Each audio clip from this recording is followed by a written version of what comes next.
Good afternoon, ladies and gentlemen, and welcome to another segment of Asaph Cafe. I am your host, Asaph Adonai, and affectionately on my left, our aging rocker Emmett, who's returned. It's noon, and through the magic of green screen technology, we are on Land of the Giants. Yep. We're on the actual planet that the little people are on, and we'll get into detail about that. And then I also want to talk about the one and only Cher. I don't know if that'll show up on camera, but I'll get up closer there. You want to start us off? Yes. Heavenly Father, bless our food and our time together. In Jesus' name. Amen. So, anyway, let's talk about the history of for the television audience. In the 60s, there was a show called Land of the Giants. That was part of the Irwin Allen movies. Voice at the Bottom of the Sea. Yep. Lost in Space. And of course, Land of the Giants, and then there was the Time Tunnel. Yeah. But today we're focusing on Land of the Giants. And basically, for those in the television audience that are not familiar with Land of the Giants, there was a ship called the Spindrift. And the Spindrift was on its way to London. And on its way to London through space, it went through this like cloud in space. And they wound up on this planet, Land of the Giants, where everything is 12 times the size of normal people. So when they first crashed on this planet, they didn't know they were on this planet. And if you look at the screen, Commander Fitzhugh and Barry, the boy, with his dog Chipper, they were looking around. All of a sudden, this big cat comes out. And the cat was about to go after him. And Fitzhugh had stolen $1 million for real. So the authorities were waiting for him in London, but they never made it to London. And Fitzhugh has this briefcase with this cash, $1 million cash. So this giant cat, when he growls at him, he takes his paw and he swings at Fitzhugh, which knocks the briefcase out of his hand and makes the money spill. It's like, my money, my money! And you know, when you watch that, he wants to go and get his money, and I'm thinking, you better get out of there. There's a giant cat about to devour you. You're up there worried about $1 million. Yeah. It's like that old story when they tell you when you're in danger, get out. And how many people would try to go back into danger to fix it? So Fitzhugh's like wants to get his money, but he sees that big giant cat, so he runs away from the cat, and the boy runs. They run back to the ship, and Fitzhugh says, "We got to get out of here. That thing is after us." And one of the captains, there's two captains in the one captain and one co-captain.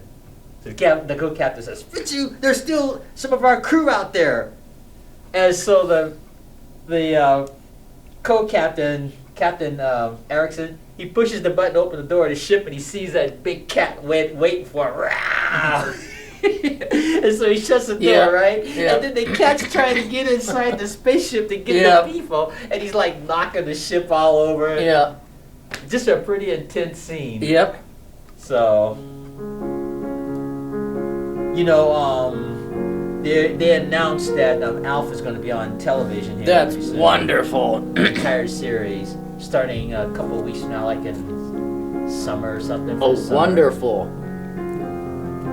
And that was such a fun show. Oh, I loved Alf. Yeah. I'm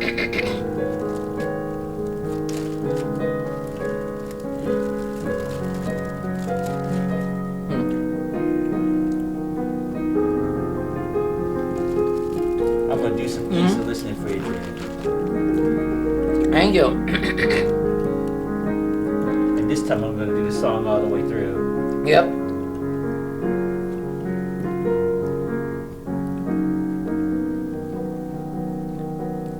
This is such a neat song.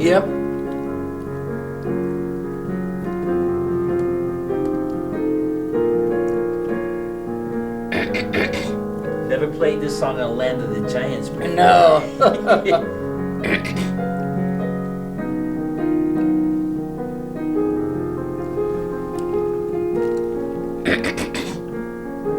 They've already started the series of the Time Tunnel again. Oh, good.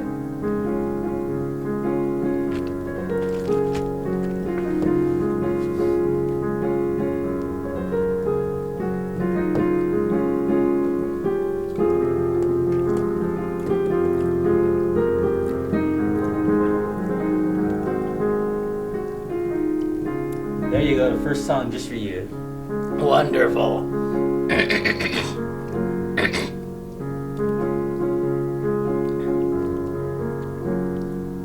dance the entire song all the way through. Wonderful. So I had a lot of fun at the MCAT. Wasn't that wonderful? Birthday. Yeah, MCAT just celebrated their 27th birthday recently. And I had the honor of playing for that. But what was really fun was watching like Joel and everybody at work, behind the scenes and outside and inside, and it was fun. It was fun, all the pictures that were taken, and just the general public going in and out of the art gallery and outside walking across. It was just such a neat party. It was. Bad we got rained out about an hour and a half into it. Yeah. But it was fun. There was a lot of good food and wine. There was a little snack and a lot of wine and beer. It was really nice. Oh yeah, I had a wonderful time, and it was just a blast, and really humbled everybody set everything up there for me, and it was fun. Yep.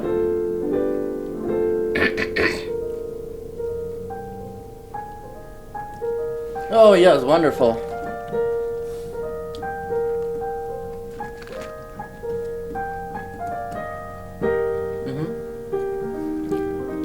These keys aren't working very well. Huh, strange. Swingin' Safari, right?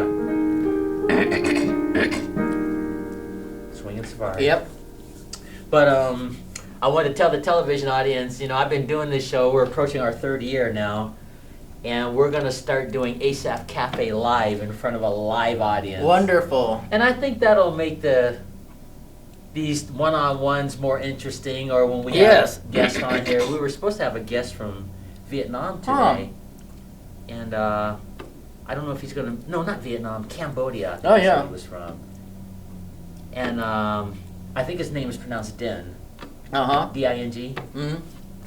And while we're taping this now, just you and I talking, if he shows up, then I'll introduce him to the TV audience. But anyway, to the television audience, we're getting ready this summer sometime to start doing Asaph Cafe Live. So that's going to be interesting, like when you do your surreal jokes and all the other stuff. Oh, definitely. People start laughing in the background. I think that'll be really, really interesting. So we'll see.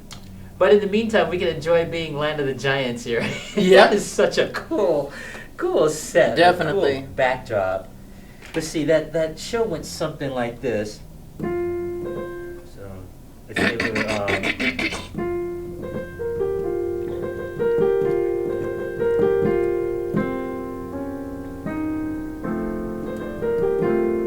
Yep.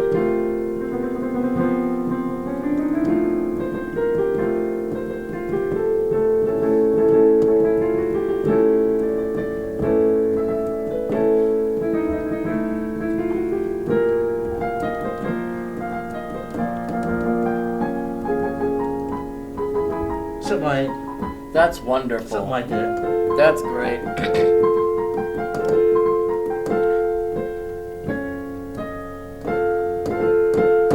Something, I just made that up, but it was something like that, how that goes.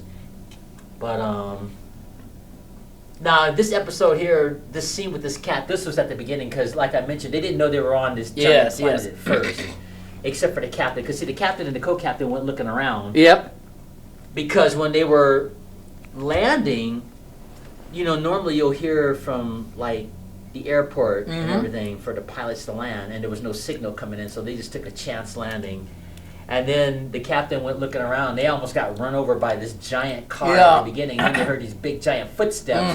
And this big giant boy, boom, boom, boom, comes walking toward them. And so they run into the ship. Everybody strap in, we're taking off. So they tried to take off, and this boy picks up the ship. And they had this really intense music. And he's shaking the ship like this, and he's peeking in, and they're like freaking out on the inside. And so they turn the engines on, and then the ship shoots away from the little boy. They're like 5,000 feet up in the air, and there's still buildings all around, so they knew they were in trouble. And then they didn't have the fuel to go back into space, so they had to take a second chance landing. And that's how the series started. And then some of the passengers didn't believe they were on a planet with giants. And so this is when Commander Fitchu sneaks off the ship because he's stolen that money and finds out that the captain was telling the truth, and then the crew finds out. Yep. And then one thing, in this episode here, one thing led to another. First was this giant cat, and then the captain goes looking around. Gets attacked by giant spiders. Oh, yeah. Like these real big spiders the size of a building. And he pulls out this stick, like he's gonna try to fight it off with the stick, and he sees how big those spiders are, so he throws a stick and runs for his life. Yeah. And then also, there's a scene after that attack with the spiders. Then the captain is still looking around, and one of the other passengers, Valerie, sneaks off. And so then they meet again, and Valerie's like stubborn and hard-headed because they see these big like mouse traps or these animal traps. And she goes peeking in there, and the captain tells her not to go in there, and she says, "Don't worry, I won't buy it without my lawyer's advice." You know, just hard-headed. Right? Yeah. So she goes into that mouse trap, and the captain goes in after her and says, "Didn't I tell you not to go in here?" All of a sudden, boom, the door closes, and they're trapped in there. The captain's trying to break the barbed wire to get him out of there. All of a sudden, this big giant comes. Well, I mean, this really huge giant, to grab his traps, and he doesn't know that the little people are in there. So he just picks up all his little traps for the day, and he takes them home. His wife is there waiting, and it just gets more intense because there's two little people trapped in that giant house. And they have a scene where they get out of the little trap, and they're hiding behind this glass bottle, and this giant reaches for one of his little bottles. They were doing an experiment there, and the little people are hiding there, and you see this big giant head, but he doesn't see him. And it just gets more intense, and so then the co-captain and one of the passengers goes to try to rescue the captain and Valerie. And of course the episode gets more intense because they go to the house where the giant's at. They climb up this big table, and the captain and Valerie are strapped in. Tape, just tape. And the giants are poking them with this giant pencil. So one of the other little people, Mark, he's like this scientist, really brilliant mind. He sets a diversion while the co-captain climbs up to try to rescue his two friends.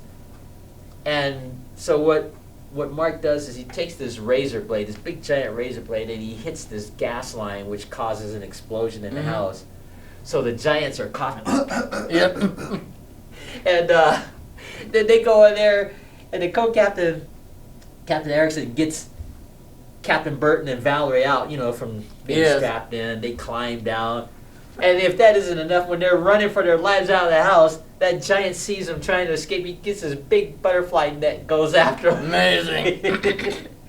And then, when the little people get outside, they're running for their lives, and here comes this giant with this net. And he goes and swings, and he gets the co-captain inside the big giant net. And then all of a sudden, Fitzhugh had this little gun that he wasn't supposed to have. And so he and the boy, and when the stewardess lady, I can't think of her name right now, Betty's her name. They're going, "We got to do something. The co-captain's in trouble. There's this giant." And Fitzhugh takes that gun with his little boy self. He's all scared. He shoots it, and they stun the giant in the leg, which gives them the chance to get Captain Erickson out of the net. And they go on this little drain pipe, and this giant's like, "Come back." And then he reaches his hand in to try to grab the people, and Fitzhugh takes that gun and shoots the hand, just trying to get that hand off of him. So it was pretty intense. So they all of them go through that drain pipe, right? They get away from that giant. And then all of a sudden they're like relaxed and and all of a sudden this big dog comes after him. It's like this, he's like this big boxer dog.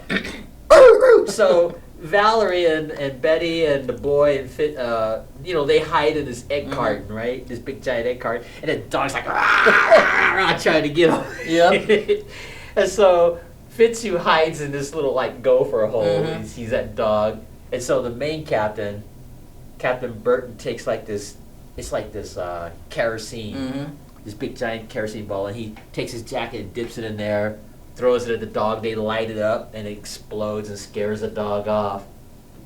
So that was pretty much the beginning episode, and then every week they have to deal with people, giant people, and stuff like that. So it was just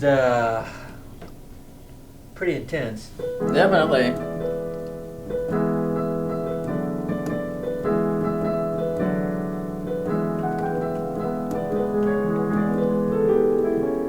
recognize? I've heard it, but I really don't know it. Was it a Cher song?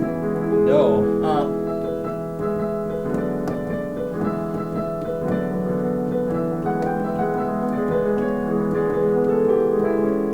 I'll tell you in a minute.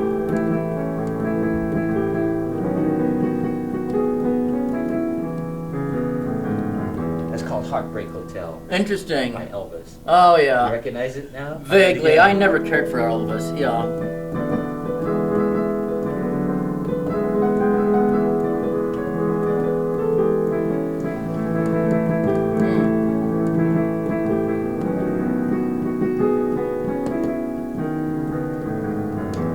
Interesting. Heartbreak Hotel. Mm-hmm. Yeah, I remember when you said that before. I said sacrilege. I was just kidding when I said Yeah. that. No, but I think Elvis was a good singer, and I know he's held as the king of rock and roll. Yes. But there are a lot of other singers that I personally would prefer. Yeah. So I don't want to offend any of these Elvis fans out here. But I think I don't think it's wrong, but I think you should be careful. When they put these people on a pedestal and idolize them to the point that, like, you can't say, "Oh, I don't like to listen to the music of Elvis," because then it gets to the point where you have to be sensitive. They put all these groups like the Beatles so high on this, like, playing. Mm-hmm. No, but I think Elvis was a fine singer. But personally, I wrote about this in my autobiography. I preferred people like Nat King Cole and those romantic singers.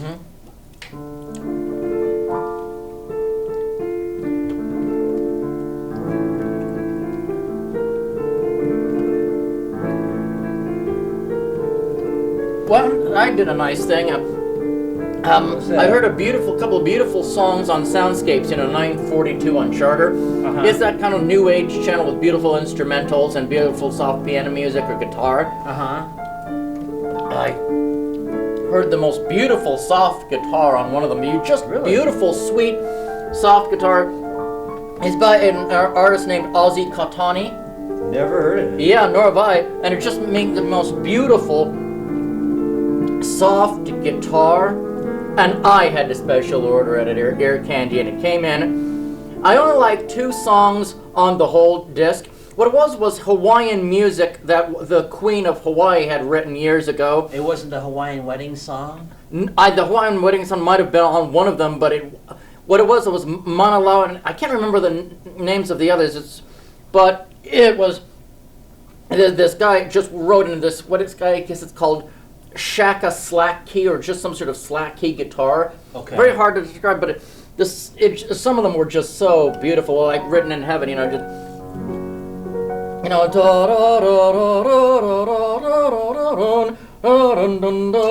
That's not even how the song goes. I don't recognize it, but you said you heard those songs and yes. it? Okay. Yeah.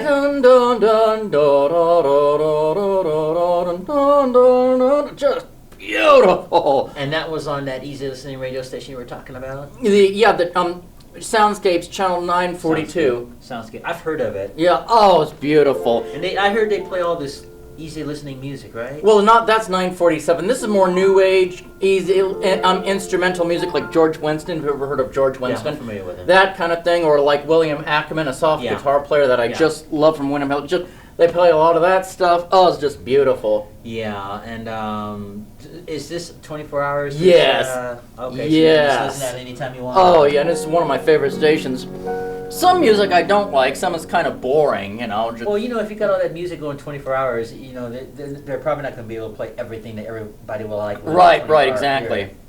But I think they're reaching the genre like you're talking about. Those easy listening fans. Yeah, or like kind of new age instrumental fans of sweet, guitar music, just beautiful. Right. Unfortunately, the Ozzy Catani album I got was out of print, but it was special ordered. He found it on YouTube or something. And they ordered it for you? Just beautiful. You have it right now? I mean, you've ordered it and you got it at home, right? Yes, I got it at home, yes. Good for you.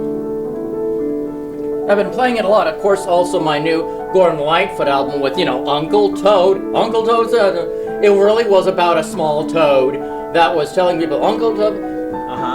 Uncle Toad said, better straighten up right. When Uncle Toad spoke, it was not a pretty sight. Uncle Toad going here, Uncle Toad going there. Just literally a toad lived in a woodshed and said, kids, stop drinking that brew. Stop while you can, or the joke's on you. A toad. It says something about boys, don't. Let's see. Uncle Toad said, boys, stop kissing them girls, because I won't stand by. Don't even think, because I won't stand by. Just adorable, looking at the moon, and we say, Toad here's looking at you. Something or get you. We're hoping one day I'll get your wish too. Uncle Toad said, we better straighten up right. When Uncle Toad spoke, it was not a pretty sight, and a little harmonica. I mean, wow, a toad giving lectures, and just a toad giving lectures, huh? I just loved it. Brilliant. How brilliant. Uncle Toad said, you better get it right. When Uncle Toad spoke, it was not a pretty sight. Brilliant. That sounds like it's a real book, too, but those are songs, right? Those are songs. They're not children's songs, right? They're not. That's Gordon Lightfoot. Gordon Lightfoot wrote it. I didn't know that. Oh, yeah, it's another out-of-print album from 1998. Sadly, it was out of print, too. So they had the special order? Yeah, they did, yeah. Well, good, I'm glad. Where did you go to get it? Ear Candy. Ear Candy? Yeah, it's a little independent. I'm not plugging products. No, I understand. I'm not saying because we can't do that on it, but it's a little independent record store just down on Higgins. Oh, I see. Okay. That's where I should go to see if they could get some old stuff I'd been looking for. Oh, yeah, they got all sorts of stuff, plus punk rock albums, too. And it's on Higgins, right? Okay. Let's check that. Well, the main person I want to talk about today, you know you've arrived when you're a one-name entertainer. Yeah. We're talking about the one and only Cher. Yep. Let's see if this will show up on camera here. Let's see. Probably not. Yeah. Well, with green screen, it's tough. Yeah, I'm not familiar with Cher's work.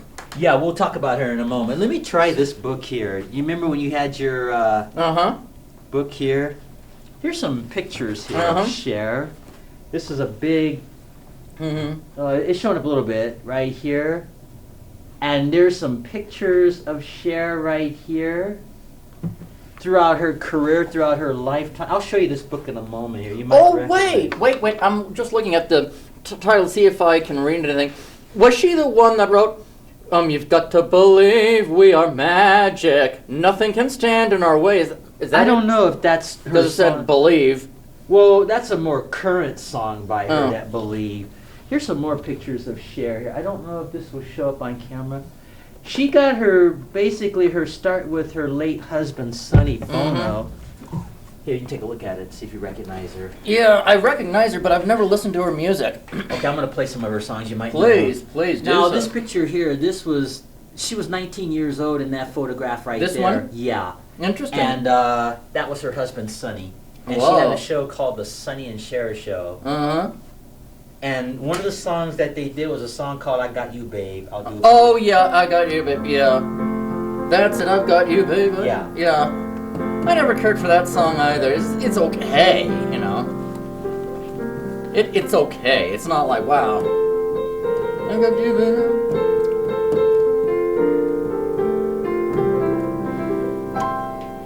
Yeah, babe, I got you. Yeah, it's okay.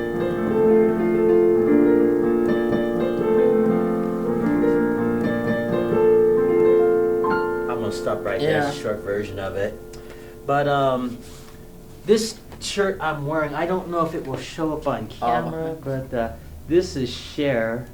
Let's see if it'll. And I wanted to wear this to talk about her today.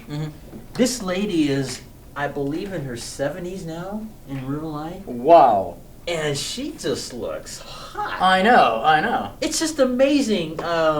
Some people are just blessed with beauty, and Cher was very much one of those people. Like when you look at her films, and you look at I didn't even show her early works. Didn't even know she made any films.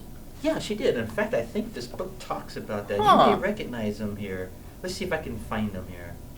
I don't have this book memorized yet because I just got this book from a friend of mine named Harleen the other day, and.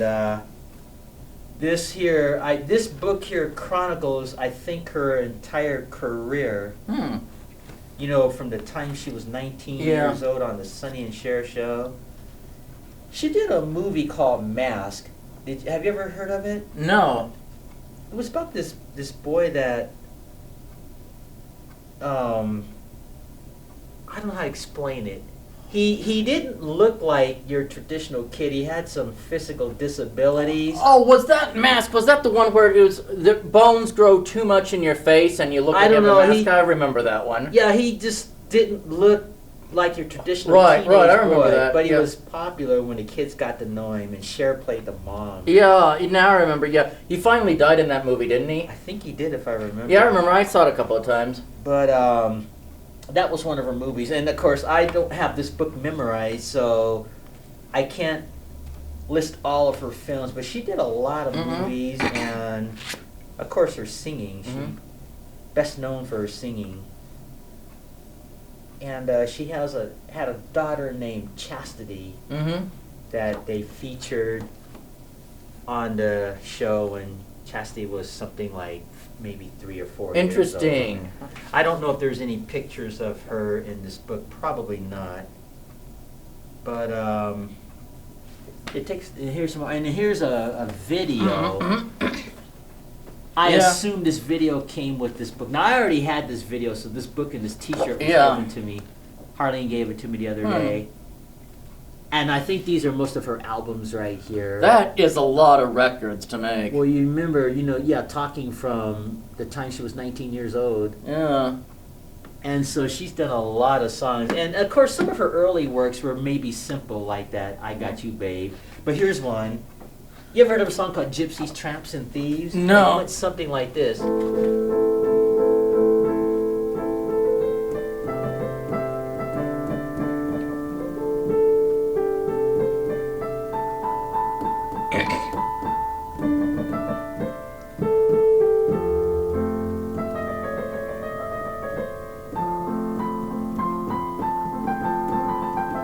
Don't know it. You ready? No. Then again, Gordon Lightfoot has made a lot of albums too. Same with Neil Diamond. Something like that, yeah. But that was called Gypsies, Tramps, and Thieves. And oh gosh, this lady has done. Yeah. Well, you saw those albums here. Yeah. That's amazing that this lady could sing and make all those albums. And here's when she made the cover of Time magazine. Yeah. Glad Rags to Riches. I think if anybody was a rags to riches entertainer, it would probably be Cher. She's just left the world some interesting music. Yeah, interesting, yeah.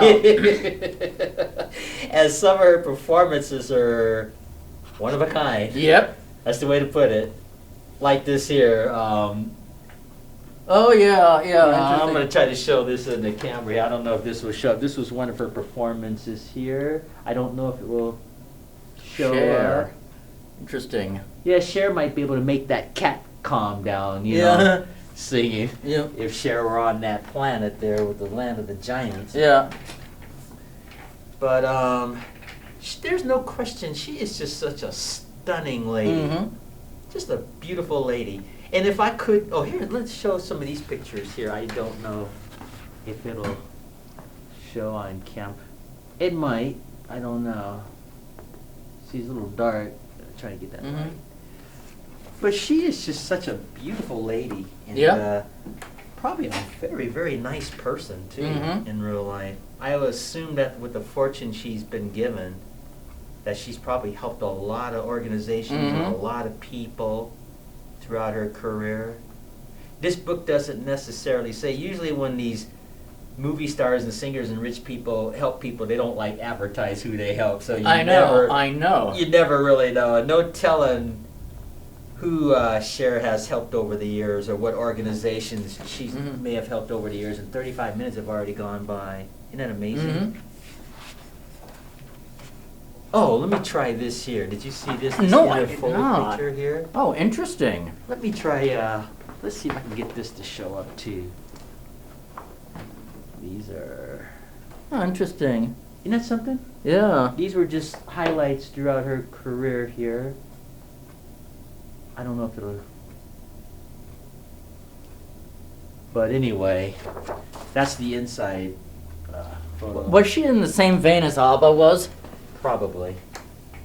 I think Cher probably goes before a lot of these people because she's been enduring all these years. Yeah, I'm not the biggest fan of ABBA, but I like some of their easy listening instrumentals. Well, not easy listening instrumentals, but other easy listening artists and orchestras have done ABBA covers. You know, like da da da da Fernando. Well, I'm sure she beautiful. I'm sure Cher has probably done her share of covers over the years and original stuff. Or maybe she's even toured with ABBA. I'm not sure. I don't know. Now, some of these, I didn't see all of this video footage here. This, obviously, I don't know if this will show up. This is the, I assume that all this stuff came from, this is a VHS concert, the farewell tour, I think it was in 2002 at the time. And she did a bunch of songs on here. There's like 20 songs on this. Yeah, that's a lot of songs. That's a lot of work. And I don't know. Well, okay, Gypsies, Tramps, and Thieves are on this here. Take Me Home, All or Nothing. I think that's the Frank Sinatra song. All or Nothing at All. Sonny and Cher medleys. Half Breed. Yeah. No, that might offend a few people. Yeah. But I don't think she meant that in a negative way. I think she was probably trying to make a statement or a point. And some of her other songs, I'm sure she sang more songs than this here. The Shoop song, I don't think I know that one. Never heard of it. Yeah, I don't recognize it. Dark Lady, and of course the Believe song. And just tons of other songs that this lady has done in her career. Now, her career, according to this information here, spans 40 years. Whoa. She's known as the ultimate diva. She was probably diva before Mariah Carey. You know, they always call these good-looking singers divas. I don't know why that is. I don't know who invented that, but I guess Cher is the one that paved the way for all these other so-called divas, you know. And it's amazing. Her voice is just still going strong. Yep. At this point in her life. And like I stated, no telling how many wonderful things that this lady has done throughout her career on the behalf of organizations and people.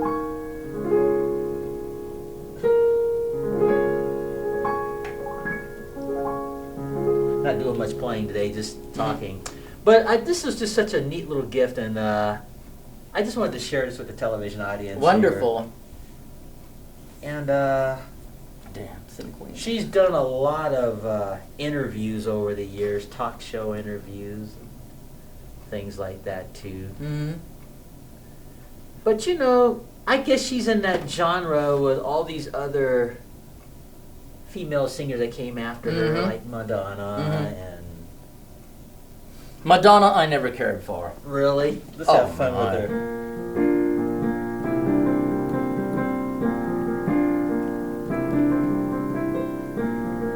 See if you know the song.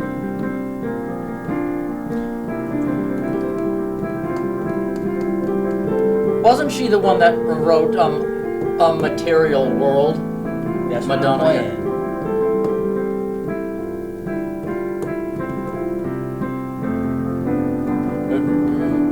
And I am a material girl. I couldn't stand the lyrics. I know.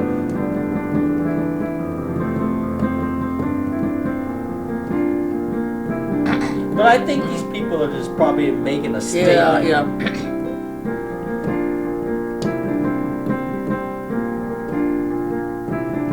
Yeah, Material Girl. The one song I hate, I don't know if it was a Madonna song or something, I heard it a couple of times. I'm a Barbie girl in a Barbie world. Everything is plastic. That one I don't know. I hate it. I heard it a couple of times. Let's go, Barbie. Let's go. Control me nuts. Oh! Such an irritating song. Well, whoever the singer is of that song, if they ever see this show, they'll look at you and probably chuckle. Who knows? Yeah. But, Cher is just, you know you've arrived when you just say your first name. Yeah. Everybody knows who you are. Yeah. Cher is one of those people. Pretty flamboyant lady. Reminds me of Liberace with some of her costumes. Yeah. And I have seen some of her performances, not a lot over the years, and they're pretty amusing actually. And of course, guys are probably fanning themselves. I don't know, but hey, I guess if you're a singer, that's the way to go, is to have elaborate shows. Yeah. Smoke. Why do all the performers always have smoke? I don't know rising why. up, they have. I guess maybe that's the thing to do if you're a singer, to have smoke in the background. Strange. Explosions and smoke and everything else. Changing the subject from Cher. Do you know Johnny Mathis, right? The African American singer. No, I don't. He did that song. Chances are it went something like this. Yes, I've heard that song. Oh yes.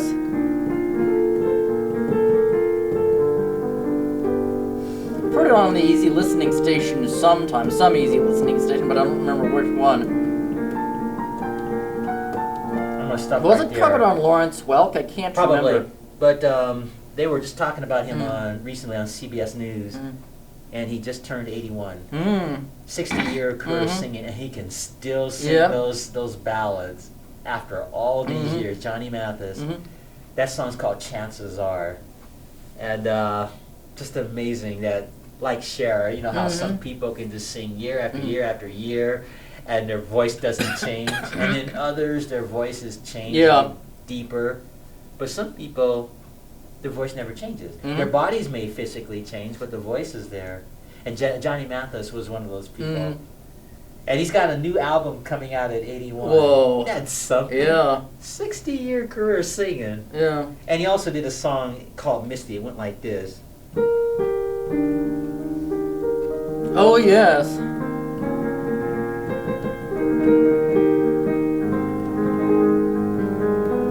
think that was covered on Lawrence Welk, too, yeah.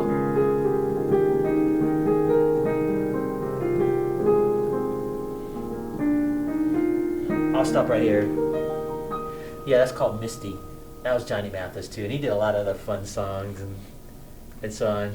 But it's just amazing that people like he can sing year after year. And one of the things they talked about on the show, he's kind of light-skinned complexion African-American fella. And, we talked about this like in the 50s and 60s. If you're an African-American singer, you could sing at a hotel, but they would make you go in through the back of the hotel, or they make you sleep somewhere else. Yeah. And Sinatra was instrumental in putting a stop to that. Good. NAACP also put a end Good. to that. And Sinatra's like, if this guy doesn't sing here, I don't sing here. Yeah. Okay, Mr. Sinatra. So, it's silly. If you got a performer in your hotel bringing money for your hotel, why would you make him come in through the back? Yeah, it's Just ridiculous. because of the color of his skin. Yeah. It's ridiculous, but that's the way it was then. Yeah. So Johnny Mathis was talking about, even he went through that. And when I saw that on CBS, I was like, I can't believe that even this guy would. Yeah. But he did, so.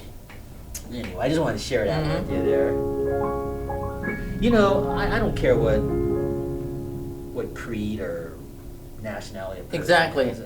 That shouldn't matter. Exactly. And I think I said this before. 1 John says, how can you say you love God Yes. who you've never seen, and yet hate your brother who you have seen? Yeah. Think about that. Yeah. You don't know what God looks like. I mean, I know God doesn't have a body in the sense of like us at the moment, except for when Jesus was here. Right. But, God might be like this big, and I'm going to say disrespectful, like this big eyeball. Like Exactly. That Charlton Heston cartoon. Did you ever see that Bible cartoon? No, I never did. They had this, they were talking about creation. And at the very beginning, Charlton Heston says, I have a friend named Simon. Simon's this cartoon character. It says, we're going to go back in time. We're going to go back to the creation. And Simon's going to tell the story, right? So Charlton Heston sends Simon back in time. This is cool. Back in time to before creation started. And so all of a sudden, Simon's in this black. Everything is just black, right? And his voice says, let there be light. Yeah. Ding! All of a sudden, there's this light, right? And so Simon's like witnessing all this. And then it tells the creation story, the universe, the stars, and the earth being created. So Simon gets to watch God speak all this into existence. Now, at first, you don't see God at all. It's just Simon out there floating in space, and he sees the earth. And so then Simon's on the earth and he's looking around, right? And all of a sudden, there's Adam walking by himself. There's a bunch of animals, and Simon's off to the background just watching all this, right? Because Adam can't see him because he's like gone back in time, right? So, and it was pretty accurate too. So while you're watching this creation, you hear the Bible verses, and God said such and such, spoke this into existence. And so Simon's watching all of this, and then all of a sudden there's this depiction of God, and it's like this big giant eyeball in the sky with these little rays around the eye like the sun. You know how they draw the sun with those stripes? And that was supposed to depict God. And so God is like talking to Adam, saying, Adam, I am God. I made you. I put you in this garden. I see these animals here. I made these animals, and I want you to give them names, which the Bible does say that. He named all the animals. And so every day, God would show up in the sky, and Adam and God would be talking, right? All of a sudden, God's like, what's the matter, Adam? Well, I'm kind of bored. There's no one here to talk to besides these animals. So, of course, and they take a little artistic. It's a cartoon. So the Lord puts Adam to sleep, creates Eve. Oh, thank you, God. Now I have a companion I can talk to besides just the animals who can't really talk to me anyway. So, Simon gets to witness all that. It was pretty cool. But see, where I'm going with this, with that verse in 1 John, now, that was just an eyeball that's supposed to depict God. You don't see any teeth, you don't see any mouth, you just see a big eyeball with rays over it. And so, we don't know what God looks like for real. I know that's just a cartoon, but you can't say you love someone you've never seen, and you got millions, perhaps billions of people all around you that you see every day, and you hate them. Yeah. So I think that verse in 1 John is pretty cool. Yeah. It's a cool verse. And we got 15 minutes left. See how 45 minutes have gone by? But that if you ever get to see it, they're Charlton Heston reads cartoons. And they tell all the Old Testament stories in these cartoons. They're pretty cool. And they cover the New Testament stories like the crucifixion and things like that. It's fun. Another thing that's cool, Charlton Heston reading the Bible. Have you ever... No, I haven't. Yeah, well, a lot of the movie stars are reading the Bible, like Johnny Cash and Stacy Keach, the actor on the Mike Hammer Detective series. What is it? James Earl Jones, the actor that played Darth Vader. Oh, yeah. Him reading the Bible. Interesting. Yeah, he's got that I'm your father, Luke Skywalker, that Darth Vader voice reading the New Testament. It's pretty cool, actually, because if you're into Star Wars or something, and then you have the actor reading it with that voice, that's going to draw people to the Bible. It is. It would, yes. And I remember when I first heard it, I was thinking, "Oh, this is like creepy, Darth Vader reading the Bible." I know. But then you have to remember that James Earl Jones is an actor. Yes. That's all he is. Yeah. And so when I got past that, I was able to enjoy listening to him read the Bible with that baritone voice. It's pretty cool. But of my favorites, I think Charlton Heston is probably my personal favorite of the people who read the Bible. Because, Charlton Heston himself is an actor who played Moses in the movie. And so when he talks about Moses in the Old Testament, it just adds something to it because he played the character. So yeah, you can look it up. I think they've got it on YouTube. Charlton Heston reads the Bible. Yeah, I have like these cassettes at home and VHS like to share here. VHS Charlton Heston. And what's interesting is when he's reading the Bible, he's got this huge Bible about this big, and it's on a podium, and they shot it at the Betzium Auditorium in Israel for real. That's where that was shot. So they have like this backdrop, this background where, like little candles and things. And it looks like the Colosseum where he's standing, like this empty Colosseum where Mr. Heston is. And he just walks out, in the beginning, God created the heaven and the earth. He's got that distinctive voice. And it's just so cool watching this on video. And of course, even though this big giant Bible's in front of him, he's not even really reading because he's got it memorized. Because actors, that's what they do. They memorize stuff. So he's like quoting, reading the whole Bible, and it's really cool. It's really cool. And then when they had this creation, when it said, "Let there be light," you hear this music, da-da! These little fanfare trumpets, and all of a sudden light shows up in the universe, and it's pretty cool. Now, they don't preach the gospel or anything like that. It's just reading the Bible. And, everybody may have a preference. Some people might like Johnny Cash because, he had that distinctive voice too. And his version of the Bible is pretty cool. So, but yeah, I like Charlton Heston reads the Bible. Yeah. So everything's going all right with you? We got about 10 minutes left. Yeah. Cool. Yeah, I've been taking my allergy shots. I've been going for allergy shots, Yeah, well, like I said, I put you on that prayer program, Thanks. YNOP Radio, and they prayed for you over the air. So Thanks. I hope you're feeling better. Yeah, it's on and off, especially with the pollen. Yeah. It's interesting when you go in for allergy shots, they're really not that bad. They're only about this big. This is at a certain clinic in town. It feels like a pinch, but it really doesn't hurt that much. And then what you do is you wait for 30 minutes in the lobby. Sometimes I buy a little cappuccino at Albertsons or a little cream type cappuccino, just cheap. I take it with me, and after my allergy shots, you wait for 30 minutes. So they want to monitor you just to make sure you don't have a bad reaction to the shot. Yeah. And there's the newspaper, maybe magazines to read, and then they dismiss you. But they won't not give you an allergy shot if you're having an allergy attack. So you have to be clear of that, right? Yeah, because if they do that, they say it could be dangerous because it could give you an anaphylactic reaction. If you're having coughing, having an allergy attack, and it's just too much. What they do with the allergy shots, they kind of try to immunize. They put in these serums. The ingredients or elements that you're allergic to, like grass pollen or whatever, so you can build up a tolerance for it, immunity in a sense. It's very interesting. But yeah, if you're having an allergy attack or a bad allergy day, you can't come in. It's interesting. I see. Yeah, that's just a nice little clinic. It's just Cool. Well, I'm glad you're coming along here. Yeah. So. Well, when you have an allergy attack, really like a bad one, where you're coughing, blowing your nose, going, and coughing, you can't even do anything. Sometimes I've just had to cough away. I haven't been able to take my antihistamines because I'm coughing so bad. So it's just phlegm that comes up? Is that what yes, it is? It's post-nasal drip. Oh, I see. Post-nasal drip, it goes into your throat and your lungs feel like you have a throat. Oh, it's terrible. Yeah, well... They are terrible. You were praying for that morning. Thanks. Yeah, they do that every day, Monday through Friday. They have a 2-minute prayer over their radio. And wonderful. People call in with their prayer requests. Sometimes they get a lot of prayer requests, and sometimes they just get one or two. Yeah.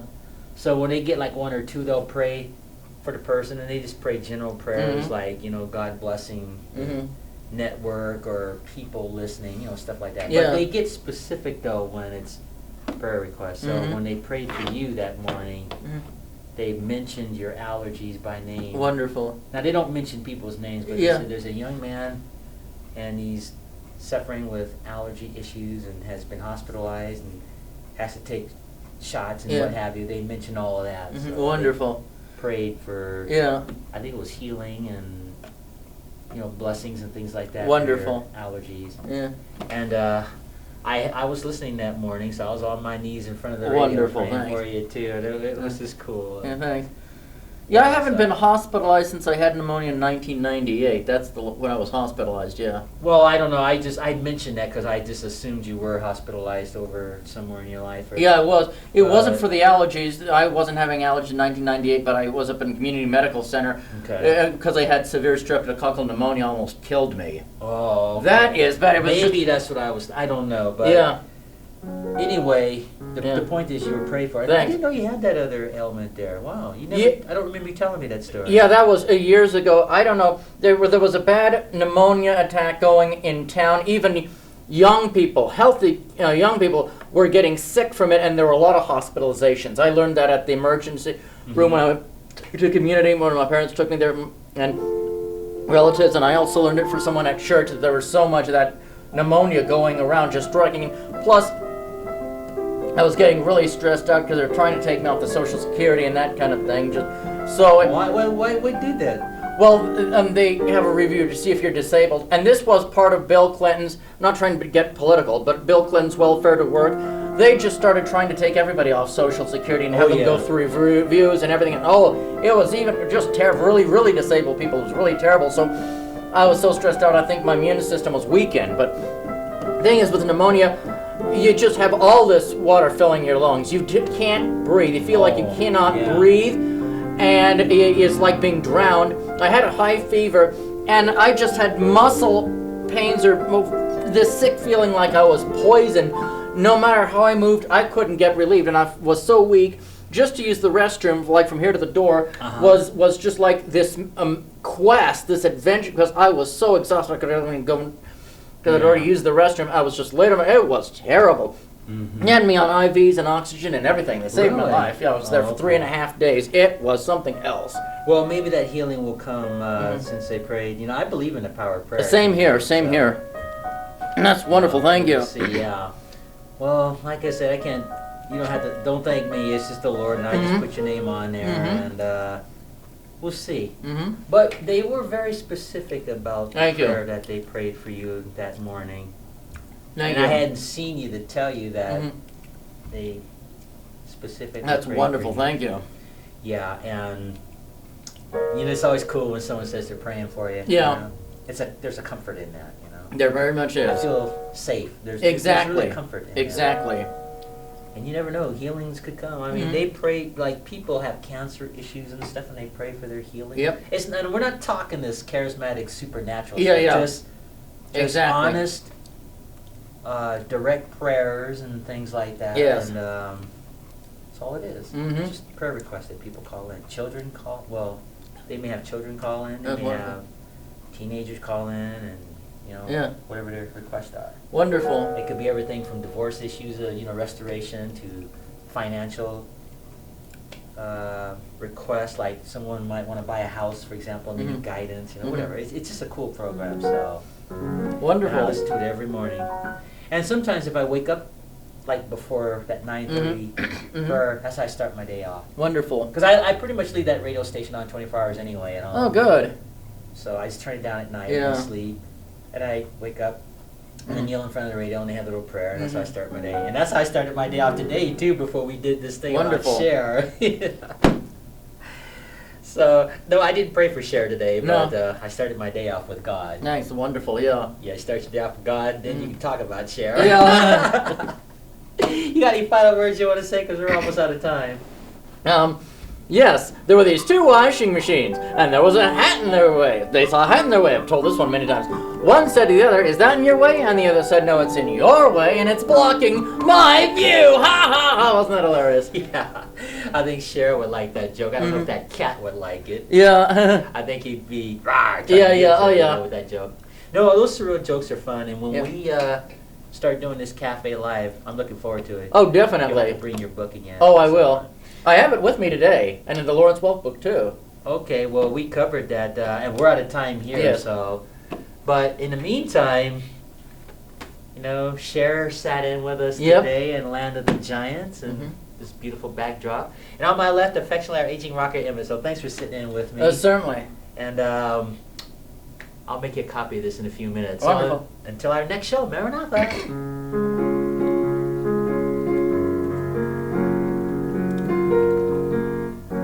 RC Cola, fascinating. Well, make yourself at home and I'll shut everything down. Oh.